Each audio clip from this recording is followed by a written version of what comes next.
it really came about through looking at the curriculum changes that are taking place in school at the moment. The subject of design and technology, which is where most of the kind of old woodwork, metalwork type classes take place, has definitely been decreasing in status through the government's reconfiguring of what happens in secondary school. And I just felt really that the design industry needed to wake up to that. So the idea, the vehicle then that we built that on was to ask people if they still had something that they made when they were at school, when they were 13, 14, 15, and the response has been amazing. Well, I thought it was a really interesting idea as an exhibition, really, and from my point of view, it's one of these things. The thing I'm showing, I wouldn't necessarily say I'm really proud of it, and I look back and I think what a talent I was at that age, but I think it's really great that you can have things that people made at school and it doesn't necessarily look amazing, but they can go on to be professional designers, and it just shows that education, design education is still really important, I think. So.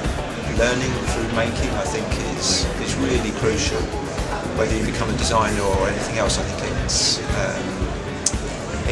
it's an empowering thing. Nothing could be better than a workshop where you can learn about materials, processes. You walk around the Royal College of Art, every workbench is full of people fighting in spaces. Yes, there's rapid prototyping and there's 3D printing, but that only teaches you so much. Having kids learn about the qualities of materials, how different materials react in different ways, to understand how making technologies change with materials and how certain materials are appropriate for certain functions and articles. You can't do that with a digital technology. It misses it. Yeah, coming along tonight, definitely I was feeling slightly embarrassed going back to look at my primitive pottery works. But I think I think that all that early work, you plant seeds and those seeds grow.